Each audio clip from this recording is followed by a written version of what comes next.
wala benn coalition buy porter le nom du président Diomaye boobu yéen a ngi bàyyi xel ni peut-être Pastef gi mu bokk ka ca jiitu wala ka ca ne ka ca gën a fës du kenn ndax bu ñu waxee Pastef Ousmane Sonko la ñuy wax quand même loolu moo waraloon ngeen bëgg a débarqué wu. pour ñu xamul bu ñu waxee Pastef Ousmane Sonko la ñuy xam la ñuy wax parce que moom la ñu xam. waaw ñu bëri Ousmane Sonko la ñu xam. waaw. Pourquoi? Parce que moom moo nekk devant, c'est lui qui tient le micro. Exactement. Mais vous ne pouvez pas réaliser votre émission tant qu'il n'y a pas un technicien. Absolument. La base arrière de PASTEF, c'était le président de la République. Moom moo def la structuration du parti PASTEF. ok moom moo bind. C'était la tête pensante de PASTEF. même les textes de Pastef. dégg nga ma la tête, je te dis bien et je le confirme. parce que dama doon toog ak moom ñuy waxtaan. d'accord mu may woon ay affaires ay documents tu me dis carrément que gis nga booy lii ak lii ak lii ak dugg na fii génn fële. ça veut dire que derrière c'était lui qui faisait la structuration de PASTEF. Qui fait la structuration de ce bâtiment, le socle de ce bâtiment, c'est lui qui l'a construit en quelque sorte. Exactement, exactement. C'est exactement comme ça que ça s'est passé. L'architecte de PASTEF. Maintenant, ñun bu ñu doon créer quoi kii bi on avait juste dit que Diomaye sera là jusqu'en 2029. ok. C'était le timing. Il est élu pour un mandat qui va se terminer en 2029. Mais yàlla dafa def toute chose à son temps. Il est arrivé à un moment donné que le discours change en fonction des périodes, mais en fonction des situations. Qui a changé de discours ci jamono ji? Non, le discours, je ne parle pas de discours, je parlais du mouvement national Diop. Pourquoi la configuration est telle? Parce que nous avons beaucoup d'amalgame. Ok.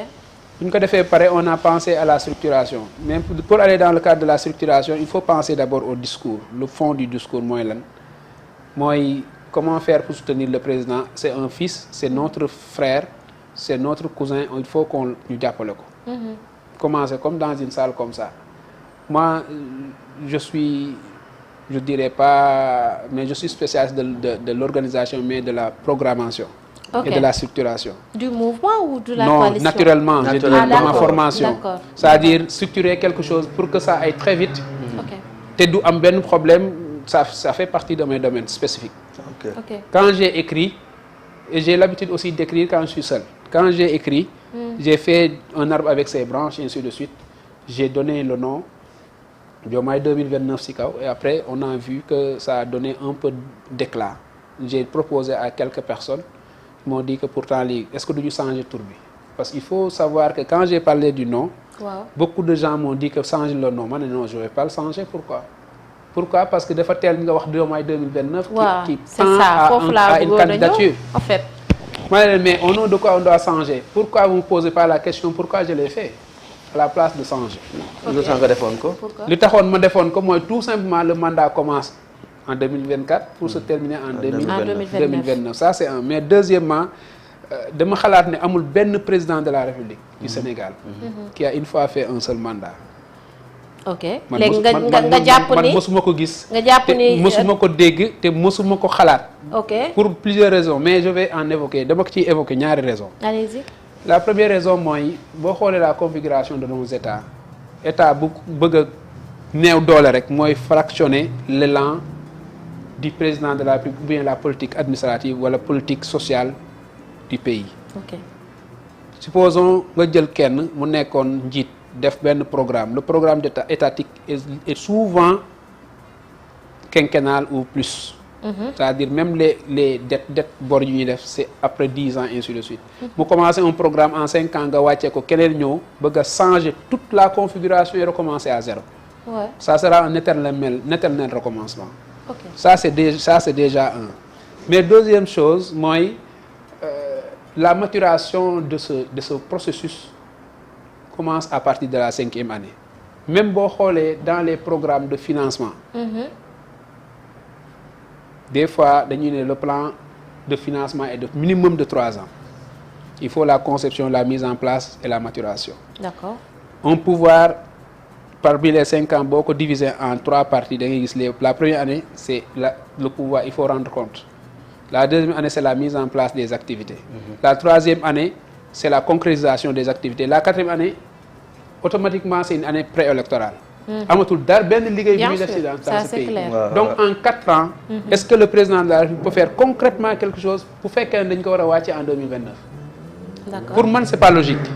Très franchement mais gis nga jàppoon ne première fois dina am comme première fois ni mu amee woon ci moom ni ñu ko falee au premier tour en tant que opposant peut-être tamit ak situation bi ni mu demee ni fissure bi am ci diggante moom cette fissure là n'est rien d'autre qu'une fissure de façade. Ah bon? Mais bien sûr. Alors là, vous confirmez qu'il y a pas de problème? Non, je dis pas qu'il n'y a pas de problème. Une fissure de façade, il n'a pas d'impact réel sur le développement de ce pays-là. D'accord. Amu ci benn impact. Parce que c'est le président de la République moom mooy détenir la politique intérieure de ce pays mais extérieure. Mais politiquement quand même. te loolu moom mooy administrativement tamit non administrative tamit c'est le président de la République moo koy gérer. Ça c'est clair. Mais le chef de l'administration c'est Ousmane Sonko. Non, c'est le chef du gouvernement Ousmane Sonko. Et le chef de l'administration. Il n'est pas le chef de l'administration. Mais est-ce que du ralentir aussi tamit? Non, ça peut le ralentir. Ouais. Parce que bu fekkee ne ki nga bokkal dafa bëgg a nekk toog di saboter. Dans ce cas ça peut ralentir. Bu fekkee day saboter.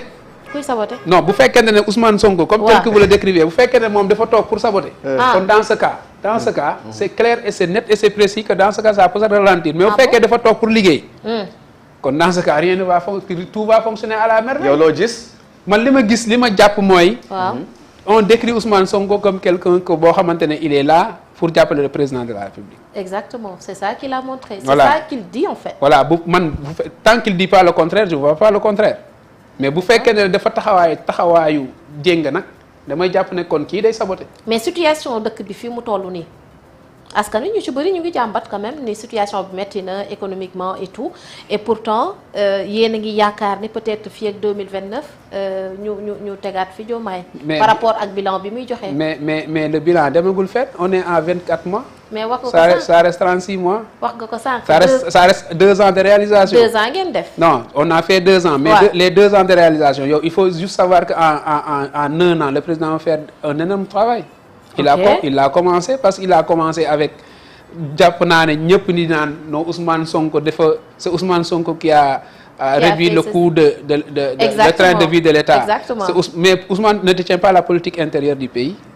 Mais il est sous la coupole du président de la République. Loolu il faut que mais c'est lui qui dirige le gouvernement. Non, mais c'est pas lui qui prend les décisions.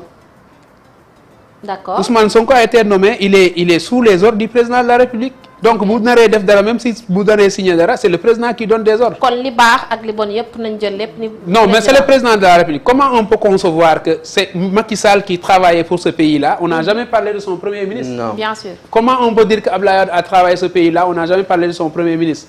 Maintenant ngeen bëgg a ñëw jël lépp këpp ko ci Ousmane Sonko c'est lui qui fait. Mais est-ce que aussi tamit du président Diomaye également tekk bi moo maanaam. Non, mais tekk bi empêché wul liggéey. Ouais, mais d'accord, mais des fois il faut communiquer. Ça, le fait que nous communiquons m'a fait peu. Est-ce que de l'autre montant moment est ñëpp foog ni lépp Ousmane Sonko la moom mooy def voilà. Je vous ai expliqué dès le début que Diomaye tel qu'il est. ku ko xaar mu nekk di communiquer comme Ousmane Sonko nu mu koy defee yaa ngi nax sa bopp. Diomaye du kuy wax chaque jour 1 2 3 nga jóg wax. Ouais, kilifa wax na ko sax kilifa du wax. Gars yi wax nañ ko de nee nañ moom. Non il peut pas xamu ko il connaît même pas ça. tey il l'a répété nee na moom ku yaakaar ne ñëpp bu yaakaaree nga def lii nga def ko kon lu tax nga war a wuuteeg ñoom te le président doit être différent des autres il doit être au-dessus de la mêlée. Et les Sénégalais ont besoin d'action pas de. Non, les Sénégalais ont besoin d'action mais le président est dans les actions. déggoo ko ku waxul ngay jëf. Ça c'est clair. Le président est en train de mettre en place des jalons yoo xamante ne ku nekk mën nga il est en train de réduire le train de vie de. Mais loolu yëpp dañ ko jël ni Ousmane Sonko la maanaam li baax lépp dañ ko jël. Ousmane Sonko moo nekk di ko waaw mais ñi farak Ousmane Sonko ñoo wax loolu. Mais tey jii le bilan dañ koy bokk. wala ñoom ñaar non le bilan quand il s'agit de la réussite je vous ai donné l'exemple de 2 présidents. muy le président de la République Abdoulaye Wade et le président de la République Macky Sall. Kenn musul dégg ne le premier ministre Macky Sall a réduit le coût de l'État. Mais am na différence quand même. Quelle est la différence? C'est parce que tout simplement le premier le numéro 1 tey jii moom moo nekk ci ginnaaw keneen ki. Non, mais ça a toujours été comme ça avec Macky Sall. Comment ça le président l'ancien ministre bëgg a nekk le chef du gouvernement de Macky et non celui qui décide. Ngeen bëgg fi Ousmane Sonko nekk celui la configuration de l'État. Mais Diomaye moom moo waxoon ne dafa bëgg un premier ministre. Ça n'a rien cela veut dire que am na ay prérogatives super fort non les prérogatives mooy wàññi samay la constitution a déjà réglé tout. D'accord. Entre le président et le tant que la constitution n'est pas été modifiée Diomaye reste le chef suprême des armées, le chef du gouvernement. Ça c'est clair. moom mooy décider. Et Ousmane Sonko va rester dans son cadre. Ça il faut que mu leer. C'est clair et c'est précis. mënu leen fexe ba ñu changer constitution bi wala ñu jox pour Ousmane Sonko des pouvoirs qui sont pas dévolus par la constitution du Sénégal. mais tey jii dafa am loo wax Moïse maanaam nga ne su fekkee mi ngi liggéey su fekkee saboté wul kon li ñu bëgg maanaam li ngeen bëgg ci seen bilan bi di ngeen ko mën ngeen koo am kon cela veut dire que kii liggéey moom la c'est Ousmane Sonko. non bu baaxee non boo ko gisee ci angle boobu da ngay xaw a def benn erreur. yow par exemple. ton directeur de télévision dafa la dénk liggéey. bu fekkee yaa ngi def sa liggéey nu mu waree. kër gi mën na dox. mais ça te donne absolument pas le pouvoir d'être le directeur.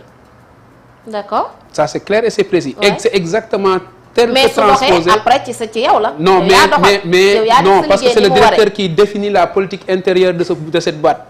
C'est clair yow mënoo tëb ne da ngay def émission sans l'approbation du directeur mënul nekk.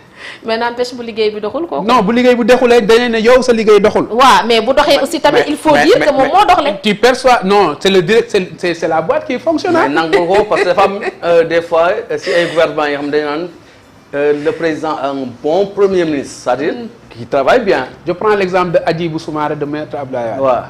Qu'est-ce qu'on disait de lui? C'est un très bon premier ministre. Ouais. Premier ministre. Ouais. Est-ce qu'il s'est une fois s'arroger le pouvoir de dire que lii mën naa ko réaliser? Non, pourquoi ngeen accepter nag cette fois-ci que Ousmane Sonko nangoo taxaw ay nit taxaw ne ko non Ousmane yow yaa wàññi dund gi wala Ousmane yow yaa def la bonne gouvernance mais est-ce que tamit balaa ñu kii ñu ma jox la question bi après ñu jàll ci beneen question mais est-ce que tamit duñu nangu comprendre ni Ousmane Sonko maanaam Ousmane Sonko bokkul ak yeneen premier ministre yi cela veut dire que bokkul ak yeneen premier ministre c'est que moom moo nekkoon jiitu Pastef tey jii moom moo nekkoon le numéro 1 de Pastef et il est toujours le numéro 1 de Pastef moom moo joxoon Diomaye ci li ñuy wax moom moo joxoon Diop même si tey jii on a vu le président de la République il a dit le contraire. Diomaye a démontré non il n'a pas seulement dit le contraire il a démontré.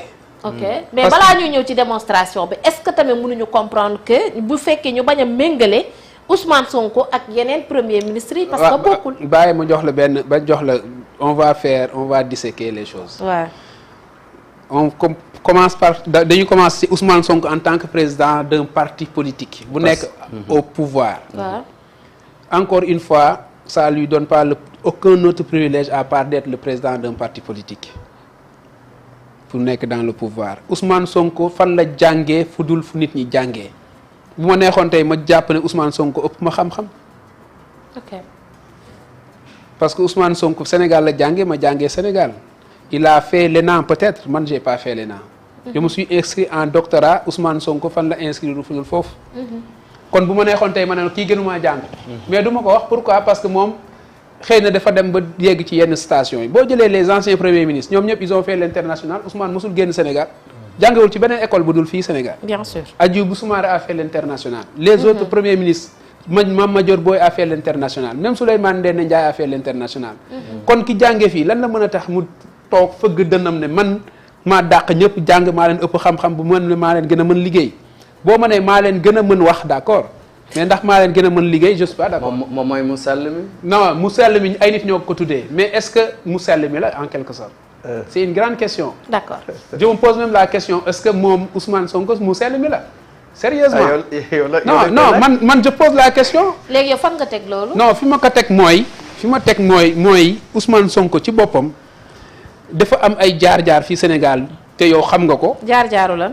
jaar-jaar yu bëree bëri. ci tudd nañ ko fi ci ay dossiers yu extraordinaire son dossier de Ousmane Sonko avec Adji Sarr est-ce que les autres premiers ministres mën nañ leen tudd ci genre dossier yooyu.